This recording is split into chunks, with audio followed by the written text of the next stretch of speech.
Bismillahirrahmanirrahim. Assalamualaikum warahmatullahi wabarakatuh. Waalaikumsalam warahmatullahi wabarakatuh. Puji syukur kita panjatkan kehadirat Allah Subhanahu wa taala sehingga kita dapat berkumpul di tempat ini dalam keadaan sehat walafiat. Salawat dan salam tak lupa juga kita kirimkan kepada baginda Nabi Muhammad SAW, kepada keluarga beliau, sahabat serta orang-orang yang senantiasa istiqomah mengikuti jalannya hingga yaumil akhir. Kepada yang terhormat Bapak Kepala Sekolah SMA Negeri 1 Pamukan Selatan atau yang mewakili, yang terhormat Wakasek SMA Negeri 1 Pamukan Selatan atau yang mewakili, serta Dewan Guru dan staf SMA Negeri 1 Pamukan Selatan. Hari ini kita berkumpul dalam rangka mengikuti kegiatan dengan tema diseminasi budaya positif yang akan dibawakan oleh Ibu Mesyara SPD. Adapun susunan acara kita yang pertama pembukaan, kedua menyanyikan lagu Indonesia Raya, ketiga sambutan kepala sekolah atau yang mewakili, empat penyampaian materi oleh Ibu Mesyara SPD, kelima diskusi dan tanya jawab, enam doa dan penutup. Baiklah, untuk memulai kegiatan kita pada hari ini, marilah kita membuka acara dengan membaca Bismillahirrahmanirrahim. Acara kedua menyanyikan lagu Indonesia Raya.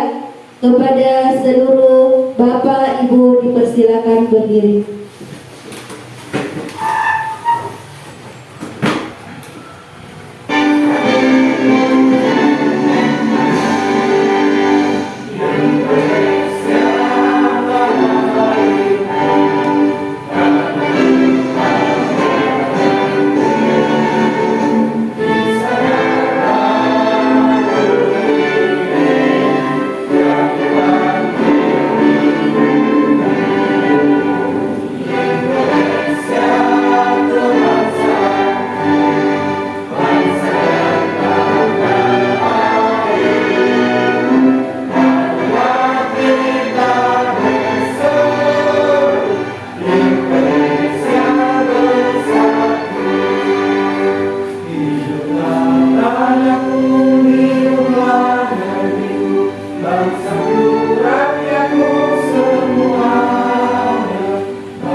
Terima kasih kepada Bapak Ibu, silakan duduk kembali.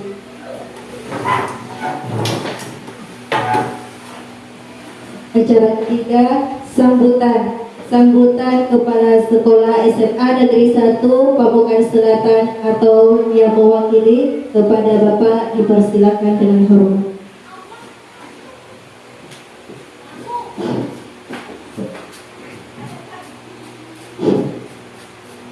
Assalamualaikum warahmatullahi wabarakatuh.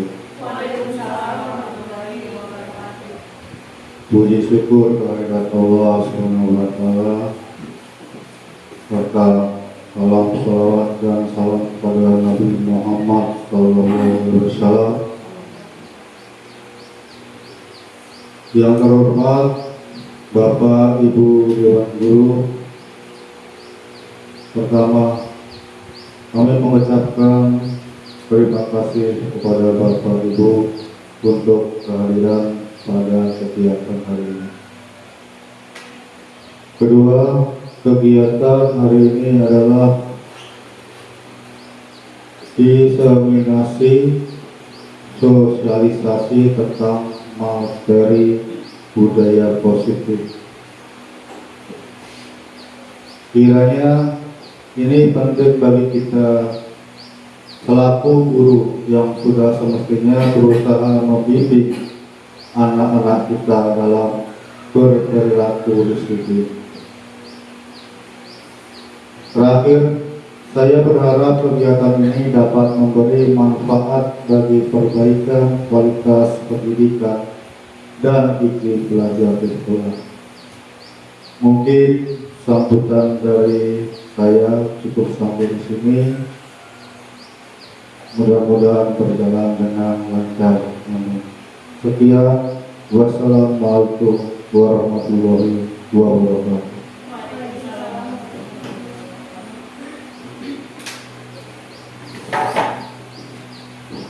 Terima kasih atas sambutan dari Bapak Kepala Sekolah SMA Negeri 1 Pamongan Selatan atau yang mewakili acara keempat, yaitu penyampaian materi mengenai diseminasi budaya positif yang akan dibawakan oleh Ibu Mesyara SPD. Dengan ini saya persilakan dengan hormat.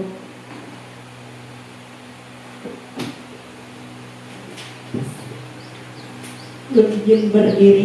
Pertama saya ucapkan terima kasih kepada Bapak Kepala SMA Negeri 1 Pamukan Selatan atau yang mewakili, kemudian kepada Ibu Syamsiah selaku moderator dan Bapak Ibu semua yang pada kesempatan kali ini berhadir dalam kegiatan diseminasi atau istilahnya sosialisasi tentang budaya positif ya. Sebenarnya materi ini adalah salah satu materi dalam modul guru penggerak yang kami pelajari ya. Jadi dari 3 modul itu salah satu submodulnya adalah tentang budaya positif. Kenapa kegiatan ini dilakukan? Yang pertama sebagai bagian dari aksi nyata. Jadi dalam kegiatan guru penggerak ada istilah aksi nyata, yaitu kurang lebih bagaimana kita bisa sebanyak-banyaknya memberikan kontribusi berupa berbagi informasi, kemudian sosialisasi dengan rekan sejawat di sekolah ya. Jadi ini merupakan salah satu bentuk kewajiban kami, saya tentunya sebagai calon guru penggerak di angkatan ke-7 Kabupaten Kota Baru. Yang kedua yaitu untuk membagikan pemahaman dan pengalaman dalam penerapan budaya positif yang telah saya lakukan di sekolah kita, yaitu di SMA Negeri 1 Pamukan Selatan. Kenapa ini penting? Karena tentu saja hal yang baik itu tidak bagus kalau untuk kita simpan sendiri. Maka saya di sini ingin sekali kita bersama-sama bisa punya pemahaman yang sama dan mendapatkan manfaat yang sama gitu ya, sehingga secara bersama-sama kita bisa mewujudkan perbaikan-perbaikan di sekolah kita. Yang ketiga yaitu untuk penguatan terhadap visi misi sekolah kita, yaitu salah satunya adalah untuk menciptakan lingkungan pembelajaran yang kondusif bagi peserta didik. Adapun agenda kita hari ini sebagaimana tadi yang sudah disampaikan oleh Ibu Moderator. Yang pertama pemaparan materi, kemudian nanti ada pemutaran video restitusi yang telah saya lakukan. Kemudian yang terakhir nanti bisa sharing dan tanya jawab ya, Bapak Ibu boleh kasih masukan. Kemudian pengalaman, berbagi pengalaman mungkin, atau kiranya ada pertanyaan yang ingin disampaikan, silahkan disampaikan. Nanti kita bisa diskusikan sama-sama. Baik, sebelum masuk ke materi, apa sih itu budaya positif? Di depan Bapak Ibu ada 2 gambar di sini. Kalau kita lihat ya, yang nomor 1 versus nomor 2, tentunya di kepala kita semua masing-masing bisa jadi punya pandangan yang tidak jauh berbeda, saya pikir. Bapak Ibu melihat apa di gambar nomor 1? Ya, bagaimana di sana guru dan siswa, mungkin itu kondisinya di pagi hari ya, bersalaman ya. Kemudian di sana siswa terlihat sopan mungkin, ya kan? Kemudian lingkungan sekolahnya bisa kita lihat cukup enak untuk dipandang mata. Bagaimana dengan yang kedua, Bapak Ibu? Tawuran, betul. Ya. Dan ini saya pikir tidak mustahil kita dapati ya. Kadangkala meskipun taraf kegaduhannya tidak sampai seperti ini, cuman kondisinya seringkali mungkin kurang lebih kita dapati gitu di sekolah kita, entah itu anak-anak sedang hektik bercanda ataupun berkelahi. Bagaimana dengan slide selanjutnya? Apa yang Bapak Ibu pikirkan di gambar nomor 1? Fokus belajar ya. Di sana terlihat siswa semua mengarah kepada, mungkin di sana ada gurunya, ya kan? Bagaimana dengan yang gambar kedua? Mengantuk, ada siswa yang tidur ya, dan ada yang ngomong dan lain sebagainya. Saya pun mengalami seperti ini di kelas ya. Saya pikir kita semua pernah mengalami kondisi satu, agak tidak terlalu sering ya, mungkin dari sekian durasi mengajar hanya beberapa kondisi kita dapati seperti ini. Lebih banyak seperti itu mungkin. Namun kita di sini tentu saja ingin mencari solusi sama-sama. Kemudian slide selanjutnya, bagaimana kondisi kelasnya dari segi tatanya, kemudian kebersihannya, bersih, ya kan? Kemudian yang kedua bagaimana? Tidak teratur, berantakan, banyak sampah, banyak buku yang diletakkan tidak pada tempatnya. Oke, kalau yang ini kita lihat apa di gambar 1? Seorang guru mungkin sedang menjelaskan, kemudian mungkin ada siswa yang berperilaku tidak semestinya, mungkin beliau bisa jadi menegur ya saat itu. Tapi kita bandingkan dengan ekspresi yang kedua bagaimana? Yang kedua itu marah ya, ekspresinya terlihat mungkin mengancam ya. Nah, dari gambar-gambar ini semua sebenarnya tanpa kita lebih tahu lanjut lagi tentang apa ya budaya positif, saya pikir kita sudah bisa membayangkan budaya positif itu yang seperti apa sebenarnya. Apa sih itu budaya positif ya? Nah, sebenarnya di dalam konsep budaya positif itu ada beberapa hal sebagai intinya yang kalau kita pahami ini secara benar-benar, maka budaya positif itu serta-merta akan terwujud. Yang pertama adalah tentang perubahan paradigma belajar. Kemudian ada tentang disiplin positif. Nah, ada budaya positif, ada disiplin positif ya. Kemudian ada motivasi perilaku manusia, kebutuhan dasar manusia, posisi kontrol ya, posisi kontrol. Kemudian ada keyakinan kelas, dan yang terakhir ada segitiga restitusi. Nah, ini semua akan insya Allah kita bahas satu persatu dalam pemaparan kali ini. Ketika kita mendengar apa itu pembelajaran paradigma baru, mungkin langsung kita akan terhubung dengan selama ini yang digaung-gaungkan oleh Pak Menteri, kurikulum Merdeka, ya kan? Pembelajaran paradigma baru itu sesungguhnya merupakan pembelajaran yang berorientasi pada penguatan kompetensi dan pengembangan karakter ya. Jadi ada dua, penguatan kompetensi dan pengembangan karakter yang sesuai dengan nilai-nilai Pancasila.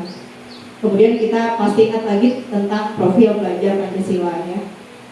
Pembelajaran paradigma baru itu memastikan bahwasanya praktik pembelajaran itu harus berpusat pada murid, yang mana setiap murid belajar itu harus sesuai dengan kebutuhan dan juga tahap perkembangannya. Ini saya sadur dari guru.kemendikbud.go.id.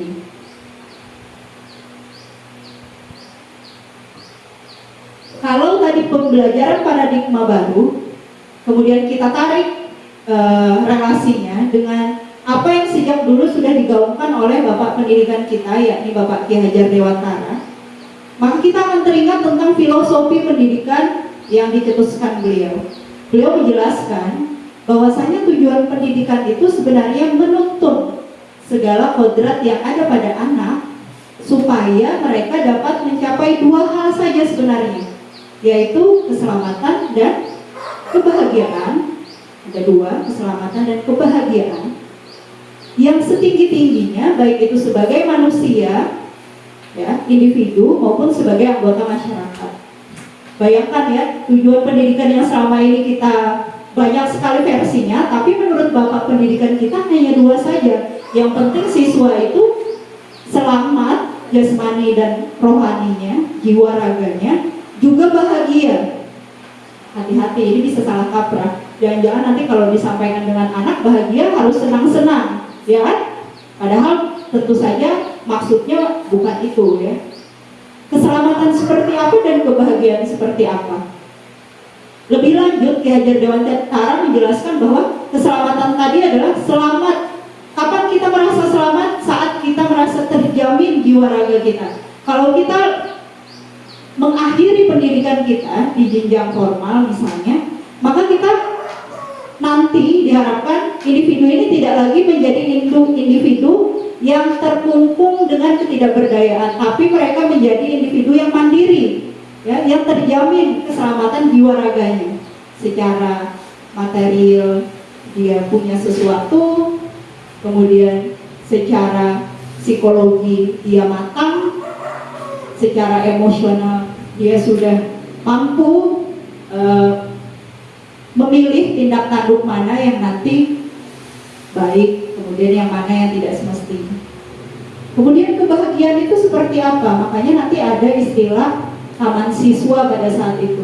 Bagaimana pembelajaran itu tidak dikungkung dalam satu kondisi yang mencekam, tetapi bagaimana siswa di sana mampu mengembangkan sebesar-besarnya potensi mereka. Karena kita sendiri sebagai orang dewasa merasa kalau kita di kondisi tertekan, ya, kadang itu justru membunuh kreativitas kita.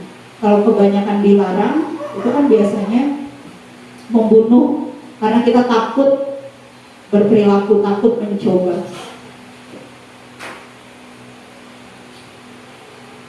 Nah, perubahan paradigma baru itu sesungguhnya berfokus pada hal-hal ini. Yang dari tadi dia teacher center atau berpusat pada guru, kita mungkin bisa kita lihat ya, sekarang kita mulai perlahan-lahan mengatur posisi duduk siswa-siswi kita. Ya, ketika kemarin misalnya hanya posisi seperti ini, ada audiens, ada guru, tapi kita mulai mengubah nih.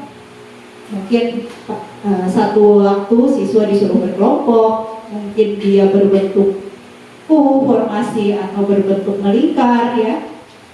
Kenapa ini tujuannya? Supaya tidak hanya yang pusatnya itu guru, tapi bergerak menjadi student center, di mana siswa bisa juga menjadi pusatnya di sana. Dia juga bisa sebagai orang yang memberikan informasi. Kemudian yang kedua itu pada poin mengajar yang asalnya ya, dulu guru itu fokus pada kegiatan mengajar, sekarang beralih menjadi pembelajarkan. Apa bedanya? Kalau mengajar tadi semuanya harus dari guru. Kalau sekarang membelajarkan artinya guru menciptakan suatu kondisi di mana siswa itu bisa saling belajar, ya, sharing, berbagi informasi. Dan bedanya kalau anak dulu kan, kalau sekarang kita kasih tugas, pernah nggak Bapak Ibu punya pengalaman? Kita kasih tugas, mereka udah dapat jawabannya kalau ditugaskan. Di mana dapatnya? Di Google, di YouTube. Ya, artinya kondisi dulu dengan sekarang memang berbeda. Bagaimana caranya kita menjadikan ini sebagai sesuatu yang menguntungkan? Ya. Kemudian poin ketiga adalah materi pembelajarannya, materi pelajarannya. Kalau dulu terfokus pada textbook, ya, kalau sekarang tidak lagi. Tapi bagaimana masing-masing individu itu bergerak belajar sesuai dengan level atau taraf pembelajarannya, itu personalized learning ya. Artinya setiap orang itu punya rute pembelajaran yang berbeda-beda, kecepatan yang berbeda-beda, motivasi, latar belakang. Kemudian dari kata disiplin, ya, ketika mendengar kata disiplin, yang terbayang di kepala kita itu seringkali apa? Teratur, ya kan? Kamu harus disiplin ya, berarti kan teratur, taat pada aturan, kemudian identik dengan sesuatu yang tidak nyaman mungkin, ya kan? Kalau disiplin kan, oh disiplinnya tinggi sekali ya. Kadang-kadang kita langsung berpikir kayaknya susah, ya. Berarti kan sesuatu ada di sana identik dengan suatu ketidaknyamanan, perasaan terikat, terkungkung dan lain sebagainya. Tapi sebenarnya apa disiplin itu? Nah, sekarang kita mulai memandang dari arah yang berbeda. Sebenarnya disiplin itu apa? Kita tarik ulur dulu dari akar bahasanya. Ya. Disiplin positif itu sebenarnya bertujuan untuk menanamkan motivasi pada murid-murid untuk menjadi orang yang mereka inginkan dan menghargai diri mereka sendiri. Jadi sebenarnya bagaimana caranya supaya motivasi siswa itu adalah menjadi orang yang mereka inginkan, bukan seperti menjadi orang yang Bu Mai inginkan, bukan menjadi seperti peserta didik yang Pak Agung inginkan, yang kepala sekolah inginkan, tapi bagaimana caranya supaya siswa itu merasa aku ingin jadi seperti ini. Ketika murid-murid kita memiliki motivasi tersebut, maka mereka telah memiliki motivasi intrinsik. Ini yang penting, sehingga dampaknya itu panjang, ya, tidak hanya karena terpengaruh hukuman atau terpengaruh adanya pemberian reward atau apresiasi atau hadiah. Disiplin menurut Ki Hajar Dewantara ternyata katanya, ini cuplikan ya, di mana ada kemerdekaan, disitulah harus ada disiplin yang kuat. Sungguh pun disiplin itu bersifat self-disiplin. Self-disiplin artinya disiplin diri, ya kan? Yaitu kita sendiri yang mewajibkan kita dengan sekeras-kerasnya. Sebab jikalau kita tidak cakap melakukan self-disiplin, maka baru penguasa lain mendisiplinkan diri kita. Dan peraturan demikian itu yang harus ada di dalam suasana yang merdeka.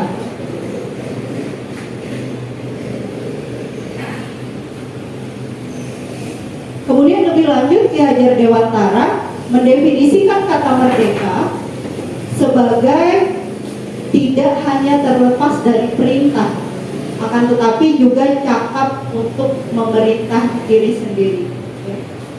Jadi harus ada kecakapan memerintah diri sendiri, bukan dari perintah orang lain. Susah ya dibayangkan, tapi sebenarnya itu definisi merdeka menurut Ki Hajar Dewantara.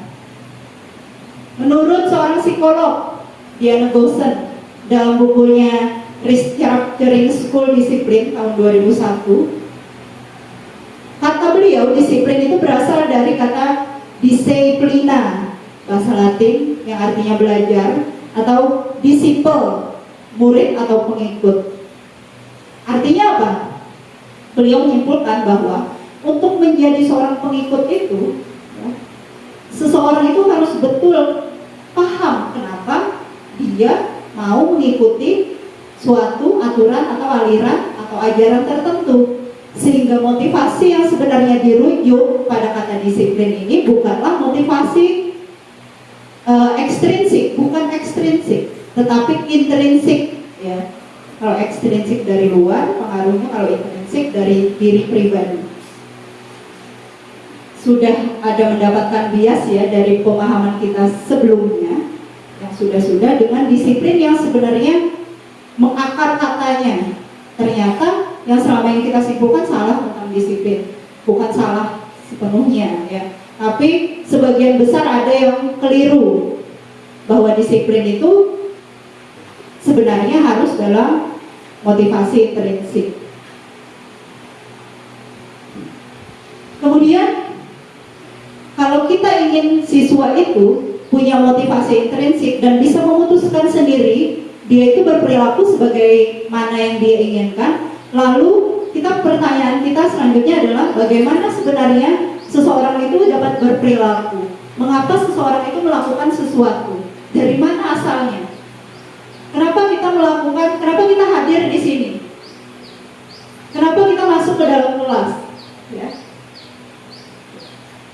Kenapa siswa kita itu sering melanggar aturan? Kenapa siswa kita itu cuek dengan kita? Kenapa selalu melawan? Kenapa ada siswa yang perhatian dengan kita ketika kita ngomong, terus seakan-akan dari A sampai Z itu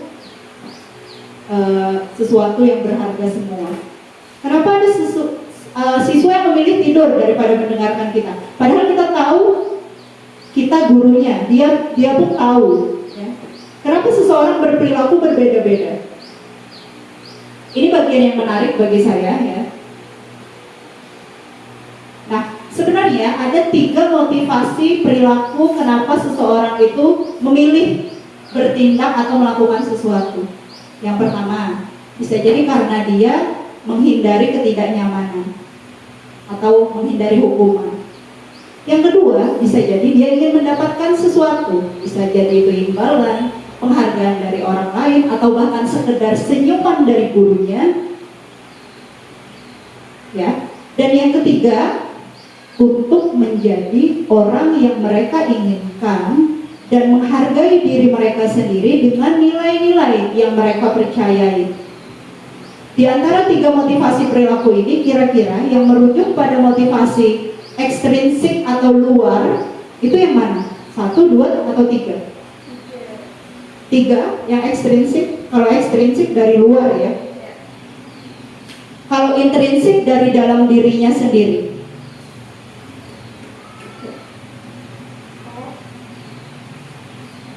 Berarti 1 dan 2 itu termasuk apa? Ekstrinsik. 3 intrinsik ya.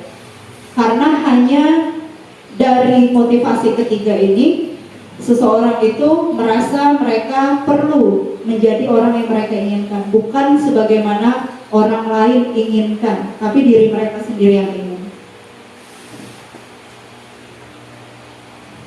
Setelah kita tahu apa saja motivasi seseorang melakukan sesuatu, kita juga perlu tahu sebenarnya kebutuhan manusia itu ada apa-apa saja sih?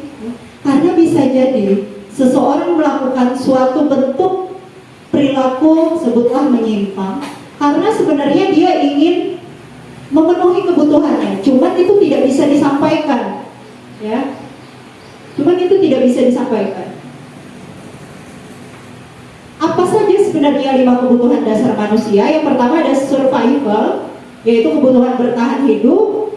Kemudian ada love and belonging, kasih sayang dan rasa diterima. Kemudian kebutuhan akan kebebasan, kebutuhan akan kesenangan, dan kebutuhan akan penguasaan. Dari 5 ini mungkin kita sudah terbayang siswa-siswa yang mana yang sebenarnya dia itu kurang kasih sayang dan rasa diterima. Siswa mana yang dia itu senang kebebasan ya. Siswa mana yang dia itu mengganggu temannya hanya karena senang aja ya, senang bikin kegaduhan, senang bikin keributan. Dan siswa mana yang dia itu sebenarnya berperilaku susah ditegur ya, susah ikut aturan karena sebenarnya mereka butuh penguasaan. Mereka butuh rasa ingin dihormati dan diterima dan dijadikan pemimpin. Nah, untuk membedakan kelima kebutuhan dasar manusia itu, kita perlu menyimak kasus ini. Akan saya bacakan ya. Ibu Ambar, guru wali kelas 2 di SD Pelita Hati, sedang bingung menghadapi ulah salah satu muridnya, yaitu Doni. Beberapa anak di kelasnya Doni itu telah datang pada gurunya dan mengadukan dan mengeluhkan bahwa Doni itu seringkali minta secara paksa, sebutlah, bekal makan siang anak-anak lainnya. Kalau kita sebagai gurunya Doni menghadapi situasi seperti itu yang Ibu Ambar hadapi, kira-kira apa yang akan kita lakukan, Bapak Ibu? Menurut Bapak Ibu, kira-kira apa alasan Doni melakukan hal itu? Kalau yang terpikir, kira-kira apa? Kalau saya mikirnya, mungkin dia nggak bawa bekal, ya kan?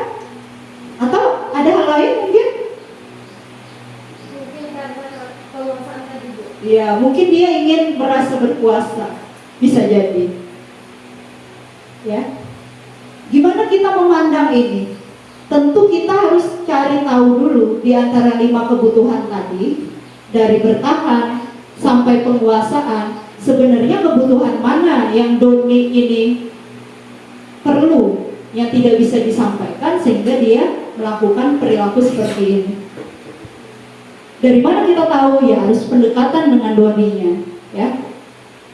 Kalau seandainya ya Doni bilang bahwa dia karena memang lapar, mungkin ya nggak bawa bekal, bisa jadi dia perlu kebutuhan untuk bertahan hidup, ya, survival.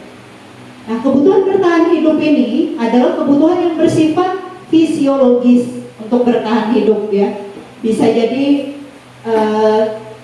termasuk di dalamnya kesehatan, rumah, makanan, ya, sandang, pangan, papan istilahnya. Kemudian kebutuhan kasih sayang dan rasa diterima itu meliputi kebutuhan akan hubungan dan koneksi sosial, kebutuhan untuk memberi, menerima kasih sayang, kebutuhan untuk merasa menjadi bagian dari suatu kelompok, kebutuhan tentang merasa terhubung dengan orang lain, misalnya saja teman, rekan kerja, ya, rekan sejawat, hewan peliharaan, bahkan pasangan hidup, atau kelompok di mana kita tergabung di dalamnya. Apa itu kebutuhan ketiga? Freedom.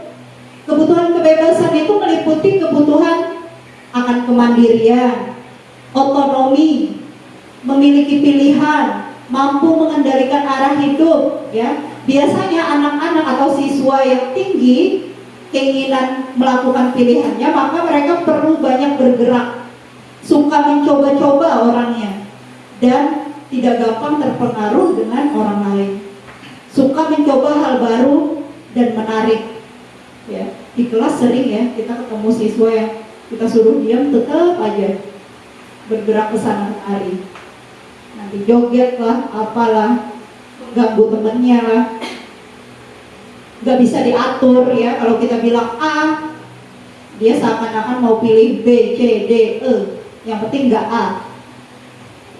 Kemudian selanjutnya kebutuhan kesenangan. Apa itu kebutuhan kesenangan? Kebutuhan untuk mencari rasa senang, ya, identik dengan kegiatan bermain, misal aktivitas tertawa, senangnya ya di kelas. Anak-anak dengan kebutuhan dasar kesenangan yang tinggi ini cenderung biasanya ingin menikmati apa yang dia lakukan. Walaupun menurut kita itu gak ada sangkut pautnya dengan pembelajaran di kelas. Saya pernah ya, tiba-tiba saya menjelaskan, berdiri seseorang joget-joget, ya. Kalau temennya ketawa, semakin joget-jogetlah dia.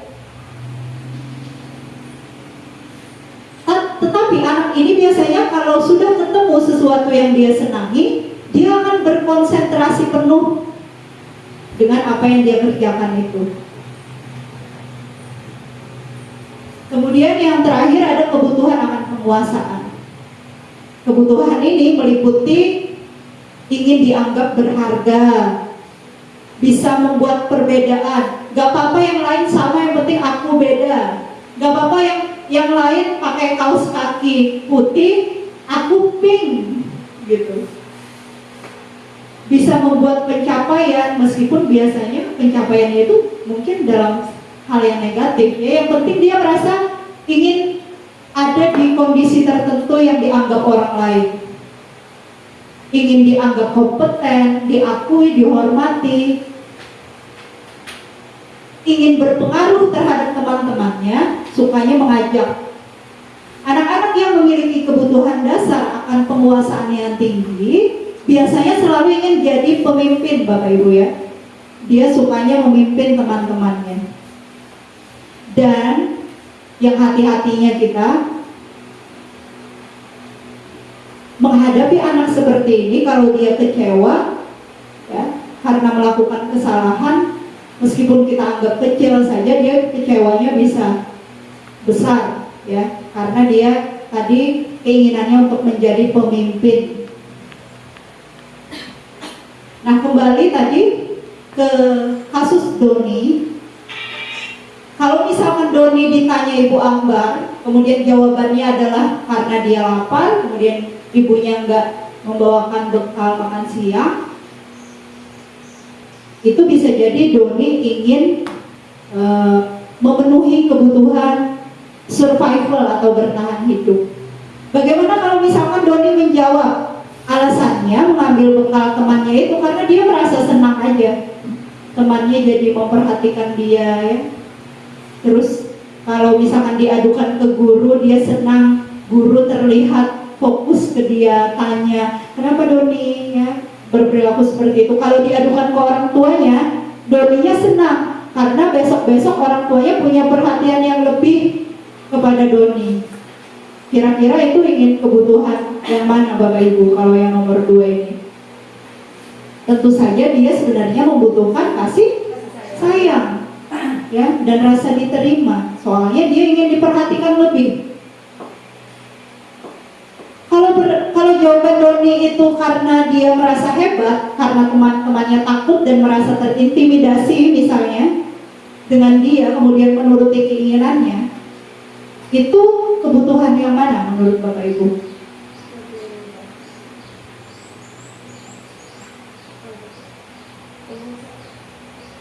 Penguasaan. Ada lagi?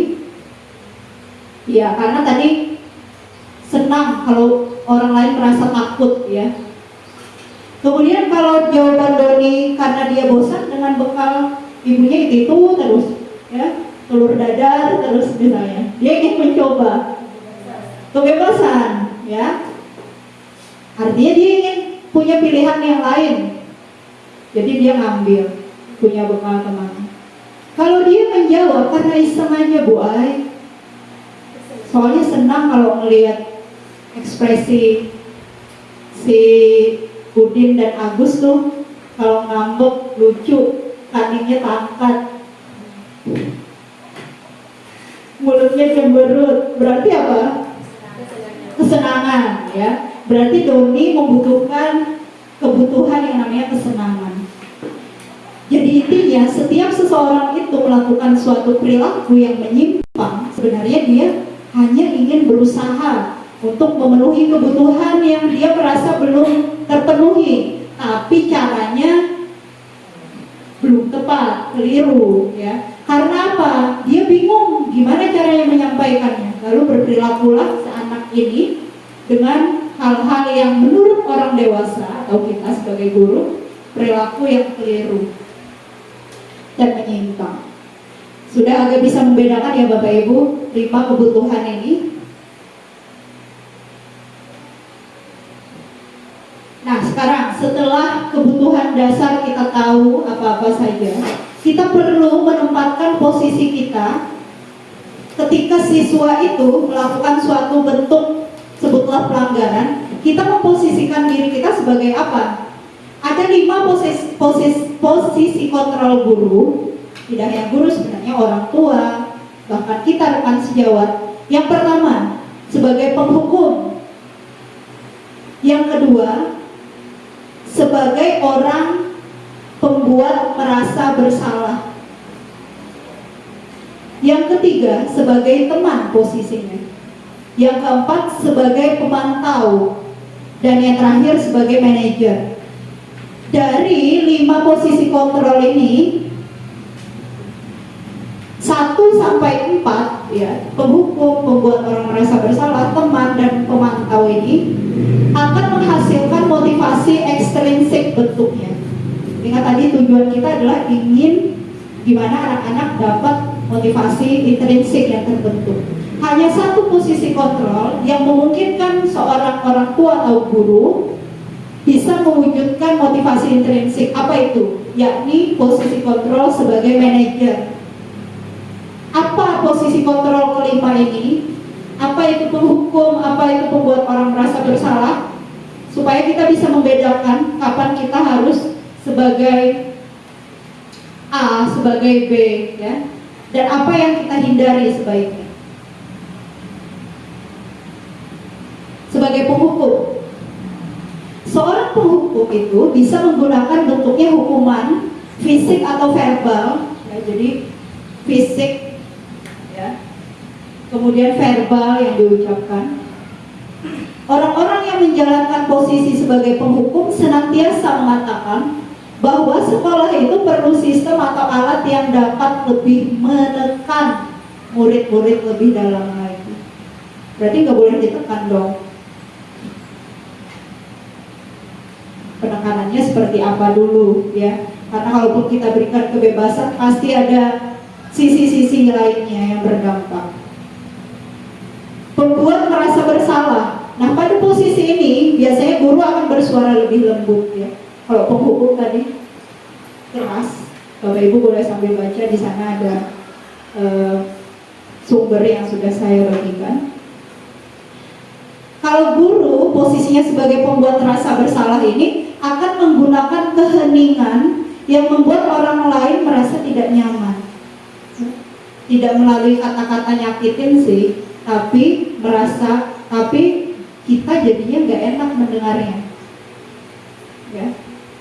Kayak merasa bersalah, merasa putus asa, merasa nggak berarti. Kemudian posisi kontrol ketiga adalah sebagai teman. Guru pada posisi ini tidak akan menyakiti murid, namun akan tetap berupaya mengontrol perilaku murid melalui ajakan atau persuasi. Nah, posisi teman pada guru ini bisa negatif, bisa positif, Bapak Ibu, ya. Karena sering kita dengar bahwa guru itu sebaiknya bisa sebagai teman, ya, bagi siswa-siswinya. Tapi kenapa ini tetap sesuatu kontrol yang bukan kita tuju? Kenapa? Nanti semoga kita bisa menyimpulkan sama-sama, ya. Guru di posisi teman menggunakan hubungan baik dan kejenakaan atau humoris untuk mempengaruhi muridnya atau seseorang. Bercanda biasanya. Berarti nggak boleh dong? Enggak, ya. Ada porsinya, nanti kita lihat. Sebagai pemantau, guru sebagai orang yang mengawasi. Pada saat guru sebagai pengawas, guru bertanggung jawab atas perilaku yang kita awasi. Nah, posisi pemantau ini sudah lebih baik karena di sana berdasarkan peraturan dan ada konsekuensi yang akan diterima siswa. Tapi kenapa ini masih enggak ideal, ya? Gimana yang paling ideal? Tadi dikatakan bahwa sebagai manajer. Dan seperti apa? Manajer adalah posisi di mana guru berbuat sesuatu bersama dengan murid. Ya, ada kata kunci bersama dengan murid, mempersilahkan murid mempertanggungjawabkan perilakunya, mendukung murid agar dapat menemukan solusi atas masalah yang terjadi. Murid diajak untuk menganalisis sebenarnya kebutuhan dirinya itu apa, kebutuhan orang lain apa, tidak hanya kebutuhan dirinya, karena nanti dia egois, ya, jatuhnya kalau cuma mempertahankan kebutuhan dirinya. Tapi juga harus mempertimbangkan kebutuhan orang lain. Di sini penekanannya bukan pada kemampuan membuat konsekuensi, meskipun tadi ada konsekuensinya, tapi penekanannya bukan pada konsekuensi. Tapi penekanannya adalah supaya mereka dapat berkolaborasi dengan murid, ya, si guru tadi, untuk memperbaiki kesalahan yang ada dan sudah terjadi. Nah, ciri-cirinya biasanya bagi seorang penghukum, dia akan menyebutkan patuhi aturan saya. Awas ya, kamu ini selalu aja salah. Kalau sebagai teman gimana? Ayo bantulah demi ibu ya, bantulah demi bapak ya. Ya sudah, sekarang nggak apa-apa. Nanti ibu coba deh bantu bereskan masalah kamu. Itu kalau dia sebagai teman. Kalau sebagai pembuat orang marah, saya bersalah gimana? Ibu nih Gus ya, kecewa banget sama kamu. Nah, gitu. Itu biasanya diucapkan. Gimana coba kalau orang tua kamu tahu? Gitu. Kalau sebagai pemantau gimana? Sudah mulai mengarah pada konsekuensi dan peraturan di sini disebutkan. Peraturannya apa? Peraturan sekolah kita apa? Kenapa kamu seperti ini? Ingat lagi, coba ingat lagi peraturannya apa? Apa yang telah kamu lakukan? Ya, kamu tahu kan kalau melakukan ini konsekuensinya apa? Nah, itu sudah sebagai pemantau, sudah lebih baik dari 3 posisi lainnya. Tapi yang paling baik itu apa? Kenapa pemantau masih kurang ideal? Karena kalau kita tinggalin, konsekuensinya apa? Ulun harus mencatat pula. Oh ya sudah mencatat. Keluar aja kita lihat aja apakah dia masih mencatat. Ya. Seringkali meskipun kita sudah sebagai pemantau, tapi harus selalu dipantau. Kalau lepas dari pantauan kita ya sudah, siswa bisa jadi kembali ke perilaku sebelumnya. Ini yang ingin kita coba raih, yaitu bagaimana memposisikan diri kita sebagai manajer. Pertanyaan biasanya yang diajukan oleh seorang manajer, misalnya, apa yang kita yakini selama ini sudah? Ya. Keyakinannya apa? Kenapa kamu meyakininya sedangkan kamu melakukan yang seperti ini? Kalau kamu meyakini hal itu, kamu siap nggak memperbaikinya? Jika kamu memperbaiki ini, berarti kamu sedang menunjukkan apa? Kemudian apa rencanamu? Setelah ini untuk memperbaiki ini, rencanamu apa? Lihat semua kata-katanya terkesan mengembalikan segala pilihan ke siswanya. Untuk lebih lanjutnya nanti sudah ada di meja Bapak Ibu, ya, bisa dibaca lebih lanjut. Di sana ada beserta kasusnya. Nah, tadi disebutkan bahwa posisi kontrol yang kelima, yaitu sebagai manajer, itu berkaitan dengan keyakinan kelas. Kenapa tidak peraturan saja? Kenapa ada kata keyakinan? Sedangkan selama ini kita kenal peraturan, ya. Gimana caranya supaya kita bisa membentuk keyakinan kelas?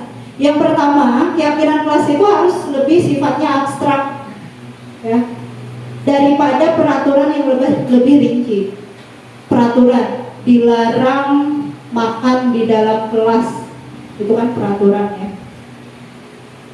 Tapi keyakinannya apa? Pasti di balik aturan yang kalimat panjang itu ada intinya. Keyakinan itu berupa pernyataan universal atau pernyataan yang sudah disepakati bahwa itu baik. Pernyataan keyakinan dibuat dalam bentuk kalimat positif. Keyakinan kelas hendaknya tidak terlalu banyak sehingga mudah diingat dan dipahami oleh semua warga kelas. Keyakinan kelas itu sebaiknya sesuatu yang dapat diterapkan, ya, jangan yang tidak dapat diterapkan. Masing-masing sekolah, masing-masing lingkungan punya positif, punya kekurangannya masing-masing. Kita bisa pertimbangkan itu. Semua warga kelas hendaknya ikut berkontribusi, jadi tidak datang dari gurunya, tapi semua warga kelas harus berkontribusi untuk menyepakati keyakinan apa yang diyakini di kelas tersebut. Kemudian sewaktu-waktu bersedia meninjau kembali atas keyakinan yang sudah disepakati, karena bisa jadi ada perubahan, pengkondisian, ya. Ini contoh contoh beberapa peraturan, misalnya dilarang mengganggu orang lain. Hadir di sekolah 15 menit sebelum pembelajaran dimulai. Pasti ada nilai kebaikan yang kita tuju. Misalnya kembalikan barang ke tempat. Bertanggung jawab misalnya, ya kan? Dilarang mengganggu orang lain. Merasa aman misalnya, supaya orang tidak diganggu. Hadir di sekolah 15 menit. Bisa disiplin, ya. Atau komitmen misalnya. Dan lain sebagainya.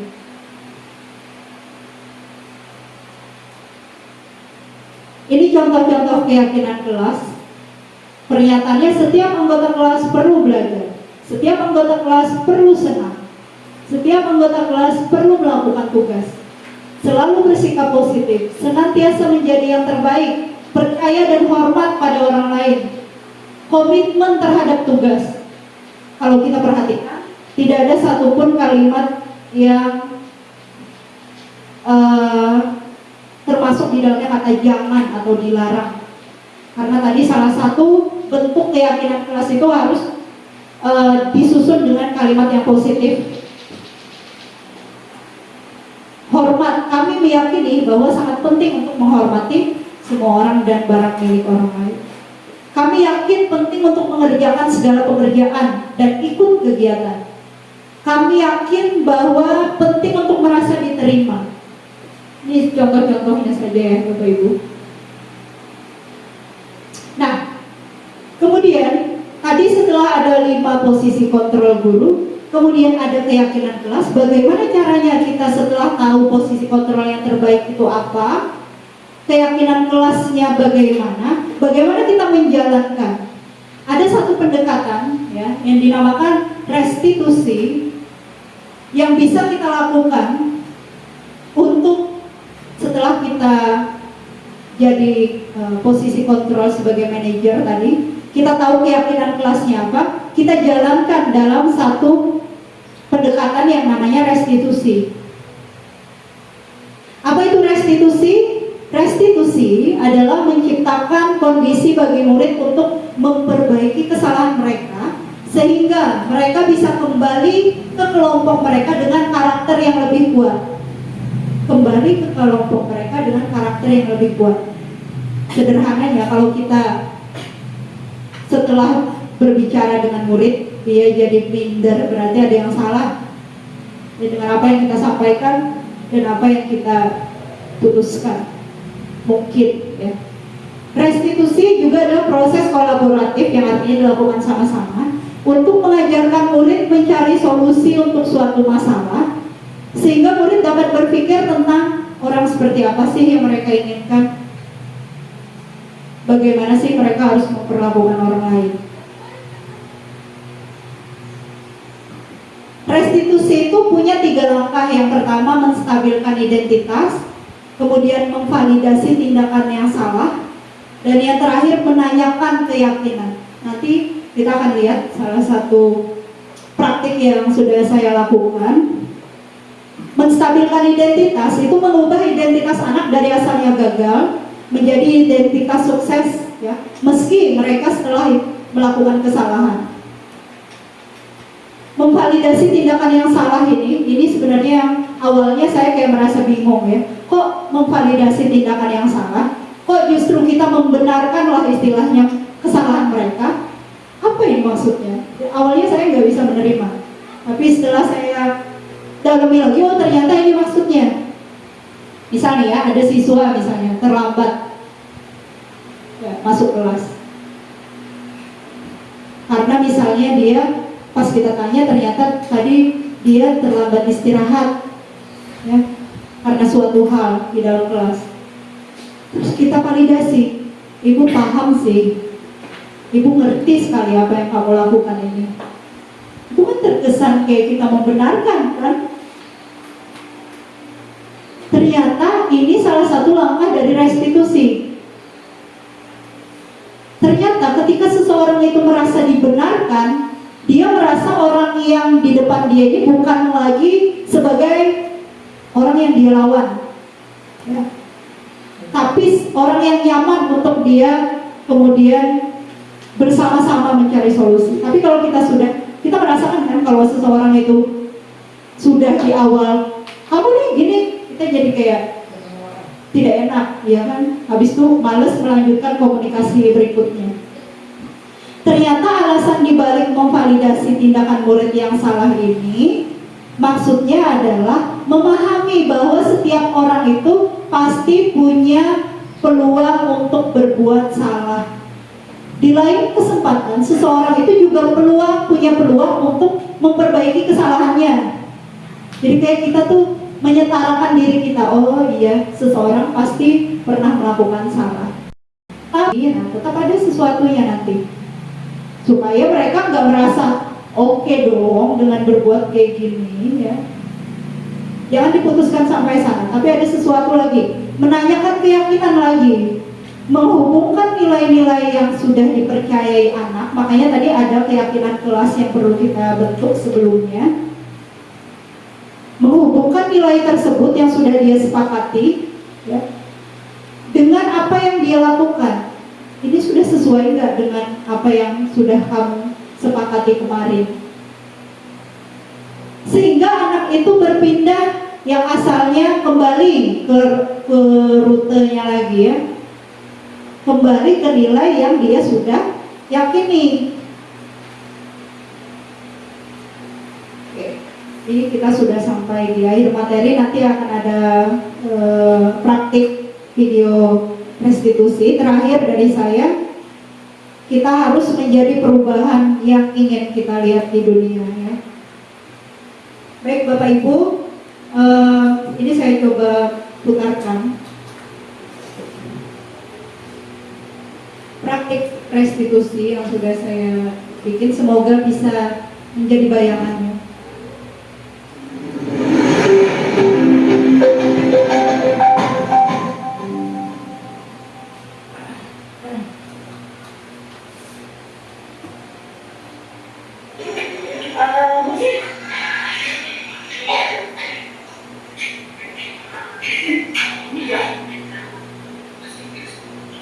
Sekarang di kelasku masih ada gurunya.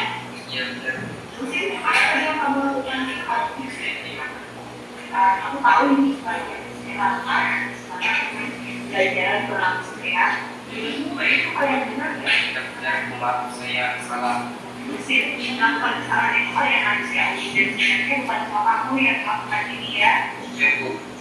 Mesin itu berarti kamu salah, kan? Nah, ini salah satu memvalidasi tindakan yang salah. Ya, jadi itu harus kita lakukan. Tapi kira-kira ada nggak yang harus kami lakukan supaya ini bisa masalah? Ya, tadi atau datang lebih awal, sarapan lebih pagi sebelum dia masuk. Ya, sebenarnya kamu bisa melakukannya, ya.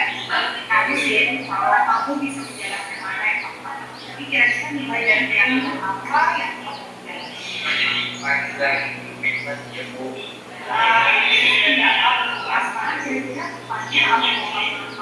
saya akan masuk kelas dan mengakui kesalahan dengan Ibu Dewi.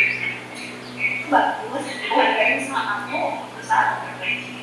Nah sekarang mungkin kamu bisa langsung masuk ke kelas dan melakukan rencanamu, ya. Terima kasih. Oke, Din.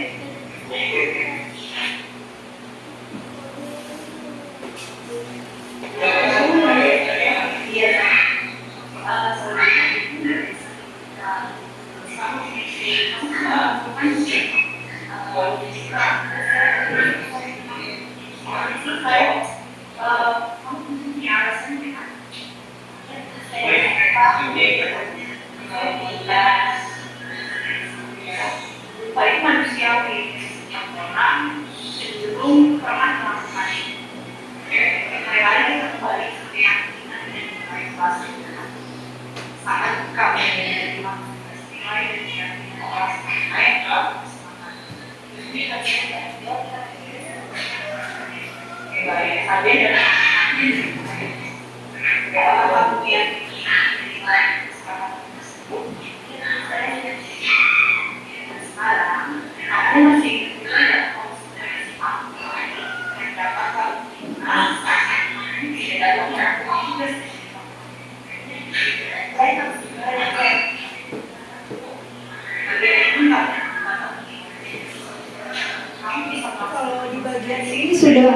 konsekuensinya ya. Supaya ini kira-kira apa yang kita harus lakukan.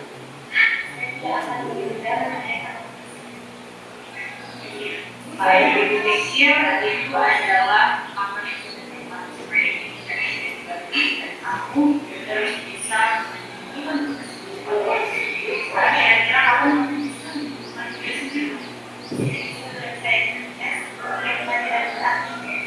baik itu pendapat dan itu yang kamu lakukan. Jadi itu tugas aku dari pihak baik, terima kasih.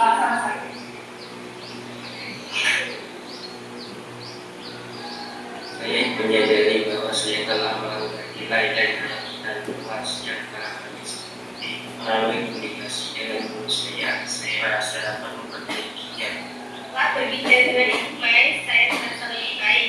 Saya yakin dapat menyelesaikan masalah saya dan dapat menerima konsekuensi yang telah diberikan dan sebelumnya. Merupakan keyakinan jelas yang telah kami sepakati.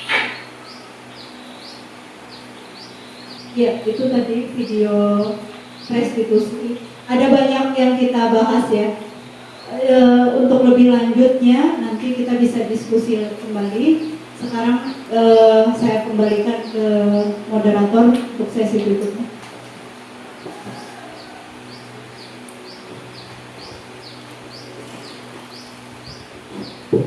Ya, terima kasih kepada Ibu Bunga Syara.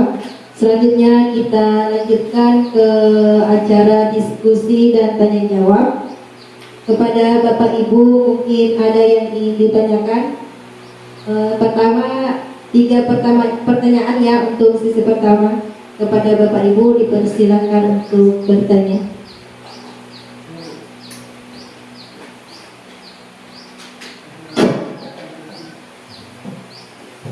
Assalamualaikum warahmatullahi wabarakatuh. Terima kasih atas waktunya. Perkenalkan, nama saya Ibrahim Yusran. Saya di sini bertugas sebagai guru bimbingan konseling. Dalam pelaksanaan bimbingan konseling kepada siswa, khususnya melayani dan melihat siswa, memang untuk siswa kita cukup banyak ya melihat siswa yang melakukan pelanggaran dan istilahnya baik di dalam kelas atau di luar kelas. Nah, terkait dengan restitusi atau meningkatkan kedisiplinan siswa, di sini saya ingin bertanya, kira-kira apakah dengan pelaksanaan restitusi ini kita bisa menyelesaikan semua permasalahan yang dilakukan oleh siswa, baik yang berat atau yang ringan. Misalnya kalau yang ringan, misalnya dia terlambat atau misalnya dia ngantuk di kelas, itu kan masih ringan saja. Mungkin dengan restitusi ini apakah kita bisa selesaikan atau seperti apa? Kemudian kalau misalnya itu permasalahan sudah berat, itu bagaimana? Apakah bisa dengan restitusi atau kita harus dengan mengaitkan dengan pihak lain atau seperti apa? Misalnya kepolisian atau seperti apa? Misalnya ada kasus kriminal, tawuran dan lain-lainnya yang misalnya itu kasus yang lumayan berat ya. Jadi mungkin itu aja, bagaimana kira-kira dengan pelaksanaan restitusi ini untuk mengajak siswa kepada yang lebih baik. Apakah pelanggaran ringan dan berat itu bisa diselesaikan? Mungkin itu saja. Terima kasih atas penjelasannya. Mohon maaf jika ada kesalahan dalam pertanyaan. Assalamualaikum warahmatullahi wabarakatuh.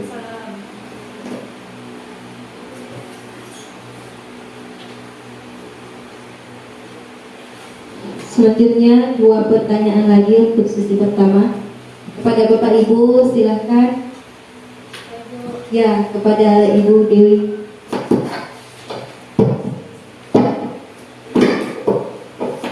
Yes. Terima kasih. Terima kasih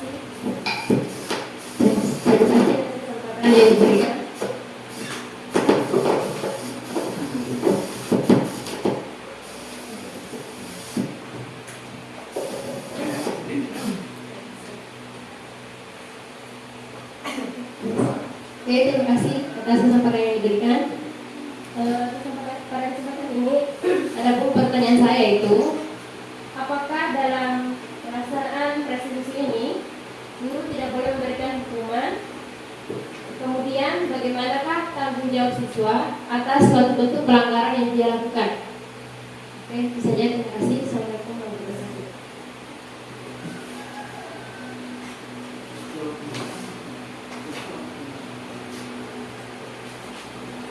Selanjutnya satu pertanyaan lagi kepada Bapak Mirwan, saya persilakan.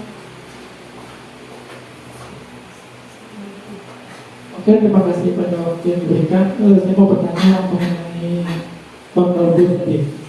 Di bagian apa perbedaan konsekuensi dan hukuman sehingga konsekuensi dimasukkan ke poin pemantau? Kenapa tidak digabung dengan poin penghukuman saja? Dan satu lagi, serta berikan contoh perilaku pelanggaran apa saja yang sesuai diberikan dengan hukuman atau konsekuensi tersebut. Terima kasih.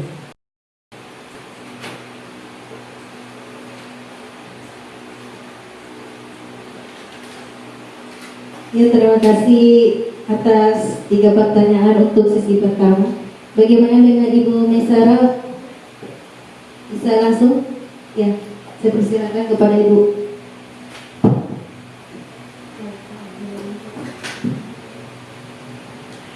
Ya, mohon izin Bapak Ibu, saya mencoba menanggapi. Kalaupun ini tidak dinilai sebagai jawaban, ya, mari kita sama-sama bercurah pendapat kira-kira mana yang terbaik yang bisa kita lakukan, karena ini adalah yang sering kita hadapi sama-sama, ya. Baik, terima kasih atas pertanyaan yang luar biasa dari Bapak Ibu. Yang pertama, saya tanggapi pertanyaan Pak Ibrahim.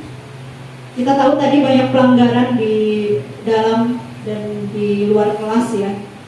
Sepanjang lingkungan sekolah ada saja perilaku siswa. Mulai dari teguran terbiasa, ya.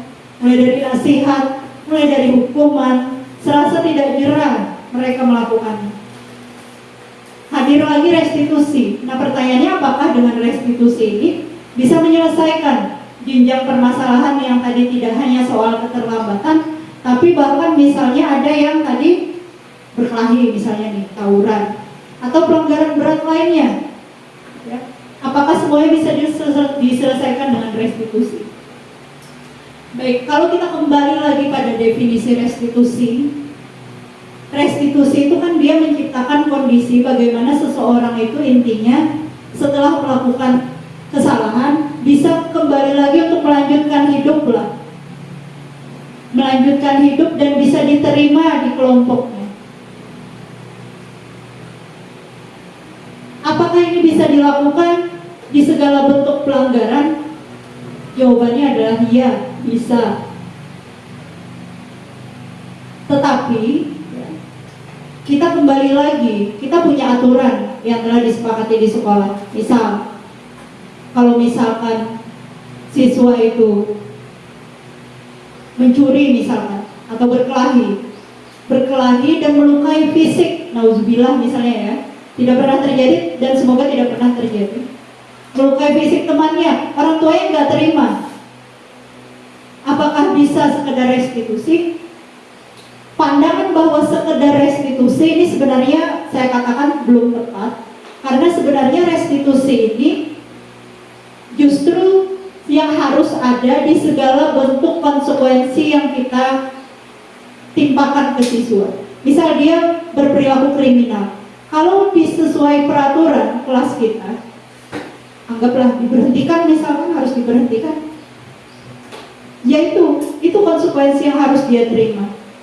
Tetapi sebelumnya tentu ada yang selama ini dilakukan juga oleh Pak Ibrahim dan manajemen sekolah, melakukan peringatan, ya, pembimbingan, Dan restitusi ada di semua pendekatan yang kita coba.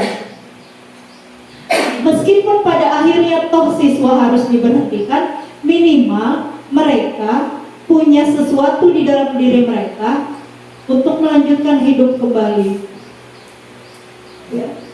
Identitas mereka tidak sebagai orang yang gagal.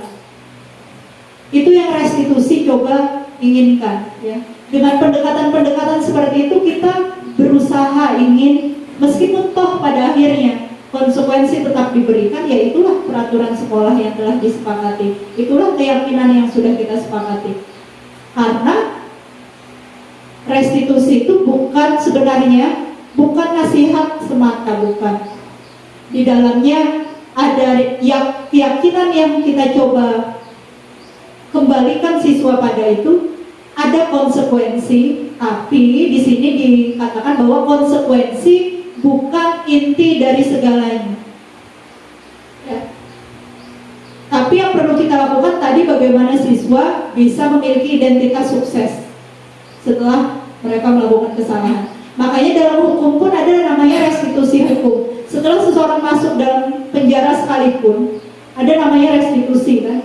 Di sana dibimbing, diajarkan berbagai keterampilan. Itu kan sebenarnya bagian dari restitusi. Itu pandangan saya. Pertanyaan kedua dari Ibu Dewi, apakah dalam pelaksanaan restitusi itu nggak boleh adanya hukuman atau konsekuensi lah, ya? Lalu kalau semata cuman diajak dialog seperti ini, terus letak tanggung jawab siswanya di mana? Tidak menutup kemungkinan kita memberikan konsekuensi. Kalau pada kasus satu tadi, konsekuensinya cuma karena si Husin itu datang terlambat di kelasnya, Ibu Dewi keluar tanpa izin guru, maka konsekuensi yang saya berikan saat itu ya cuma masuk dan mengejar ketertinggalan. Tapi pada kasus kedua, saya memberikan konsekuensi bahwa nilai si Salbiah itu hanya 80 saja, itulah konsekuensi. Kenapa tidak dikatakan hukuman? Ini lanjutannya terkait dengan pertanyaan Pak Mirwan tadi. Apa sebenarnya perbedaan hukuman sama konsekuensi? Ya. Oke, di sini saya tunjukkan sedikit perbedaan beberapa hukuman dan konsekuensi. Hukuman itu sesuatu yang menyakitkan, ya, sesuatu yang menyakitkan bagi siswa. Konsekuensi itu harus terjadi, dan biasanya konsekuensi ini sebelumnya disepakati dulu. Jadi tidak serta-merta siswa melakukan kesalahan dengan sepihak kita memilihkan hukumannya. Hukuman kamu lari, ya, padahal pelajarannya matematika misalnya. Beda kalau misalkan pelajaran Ibu Tuti. Ibu Tuti ada siswa yang terlambat hadir di pelajaran Ibu Tuti, padahal sudah 10 menit terlambat. Berarti konsekuensi kamu lari 2 kali keliling lapangan, dan itu sudah disepakati sebelumnya, itulah konsekuensi. Tapi kalau konsekuensinya jadi Ibu Tuti, hormat kamu di depan bendera, angkat 1 kaki, bertelanjang kaki misalnya, dan itu sebelumnya tidak disepakati, maka itu termasuk hukuman. Ya, hukuman itu biasanya siswa merasa tidak nyaman dalam jangka waktu panjang.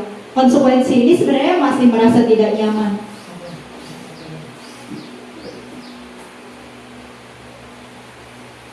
Ya, intinya biasanya ada nggak kesepakatannya, sudah diketahui, itulah sudah diketahui oleh siswa konsekuensi. Sedangkan hukuman tiba-tiba bentuknya seenak gurunya, ya, dibuat oleh guru. Sedangkan konsekuensi disepakati antara guru dan siswa. Maka kita harus punya kesepakatan kelas tadi. Makanya ada keyakinan kelas.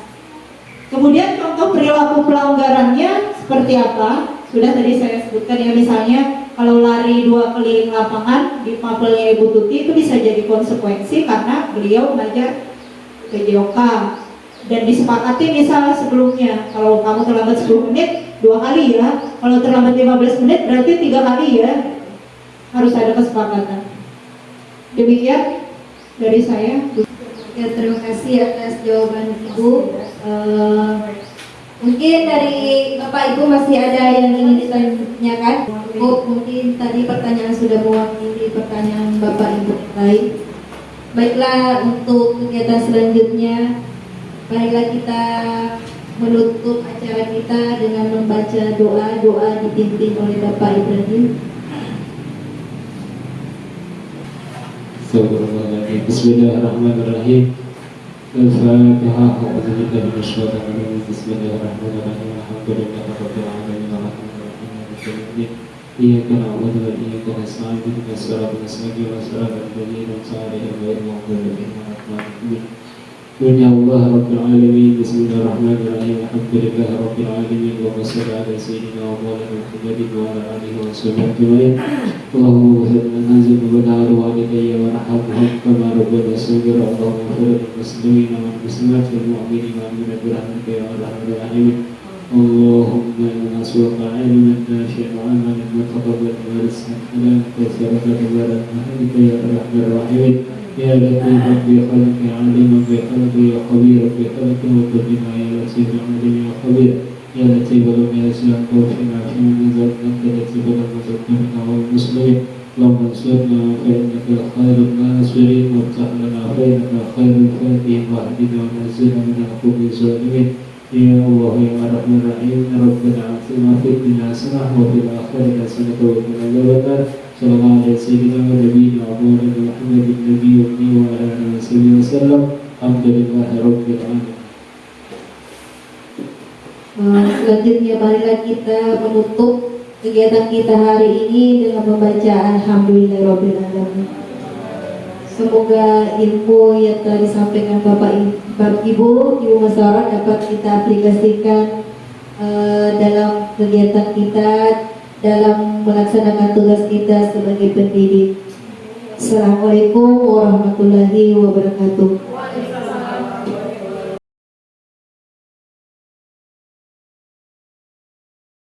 Assalamualaikum warahmatullahi wabarakatuh. Waalaikumsalam warahmatullahi wabarakatuh. Selamat pagi para siswa sekalian. Pagi Bu. Sebagaimana janjinya, hari ini kita akan melakukan curah pendapat tentang keyakinan dan nilai kelas 11 IPA. Di sini Ibu akan membantu kalian untuk merumuskan kira-kira dari peraturan-peraturan kelas selama ini yang sudah kalian punya, nilai dan keyakinan apa yang bisa kita sepakati, supaya nanti ketika ada teman-teman kalian yang kira-kira bertindak tidak sesuai dengan nilai dan keyakinan yang telah disepakati, kita bisa mengingatkannya kembali. Di papan tulis kita, hari ini kegiatannya judulnya adalah kegiatan tampak seperti atau tidak tampak seperti. Nanti deskripsi tentang nilai apa saja dan seperti apa nilai itu nanti kalian sendiri yang menyebutkannya. Ada banyak nilai yang bisa kita sepakati, tapi Ibu akan ambil contoh misalnya menghormati orang lain. Di sini ada nanti dua template yang bisa kalian isi. Ada namanya tabel T, ada namanya tabel Y. Nah, ciri orang yang hormat itu seperti apa ya? Mengucapkan salam. Boleh. Yang pertama bisa mengucap salam. Nanti ini dipresentasikan oleh setiap kelompok. Nah, sekarang apa nilainya? Masing-masing kelompok harap memilih satu nilai. Kelompok 3? Percaya diri. Kelompok 1? Saling menghargai Bu.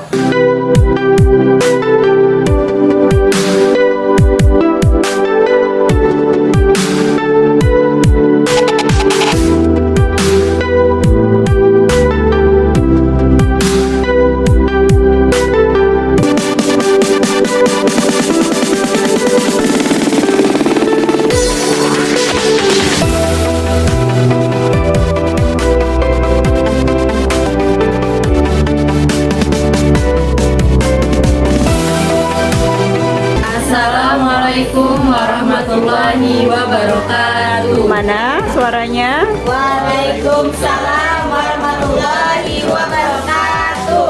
Perkenalkan, saya Siti Rabi. Saya Endang Unmanina. Saya Kartika Sriasiti. Saya Muhammad Fahrul Razi. Kami dari kelompok 2 ingin mempresentasikan tentang curah pendapat nilai atau keyakinan santun. Tampak seperti memberikan salam, tidak tampak seperti bersikap tidak peduli. Tampak seperti berperilaku dengan sopan, tidak tampak seperti kasar. Tampak seperti tersenyum ramah, tidak tampak seperti cuek datar. Tampak seperti berbicara dengan santun, tidak tampak seperti berbicara dengan nada tinggi. Tampak seperti tertawa sewajarnya, tidak tampak seperti terbahak-bahak. Kami dari kelompok 3 yang mana anggotanya saya Rizka Dewi, saya Sadia, Saya Emmanuel. ingin mempresentasikan tentang curah pendapat, nilai atau keyakinan tentang saling menghargai. Tabel T tampak seperti melihat ke arah orang yang berbicara. Tidak tampak seperti fokus ke HP. Tampak seperti mendengarkan bersama orang yang berbicara. Tidak tampak seperti memotong pembicaraan semasa. Saya pada diriku, aku bisa melakukan ini. Aku pasti bisa. Terlihat tidak mengikuti gaya orang lain, selalu tampil dengan gaya dirinya sendiri, tidak peduli apa kata orang, berperilaku selalu bersenyum kepada siapapun, pendiriannya tetap percaya dengan diri sendiri. Itulah presentasi tentang perbedaan diri dari kelompok kami. Cukup sekian. Assalamualaikum warahmatullahi wabarakatuh. Waalaikumsalam. Beri tepuk tangan untuk kegiatan kita hari ini. Terima kasih untuk kerja keras masing-masing kelompok untuk merumuskan keyakinan dan nilai masing-masing. Ini nilai yang sudah kita sepakati, kita tempel supaya nanti bisa mengacu pada kesepakatan kita. Kalau ada yang bertindak di luar yang telah kita sepakati, tolong saling mengingatkan. Terima kasih, sampai jumpa di pertemuan berikutnya. Wassalamualaikum warahmatullahi wabarakatuh. Waalaikumsalam warahmatullahi wabarakatuh.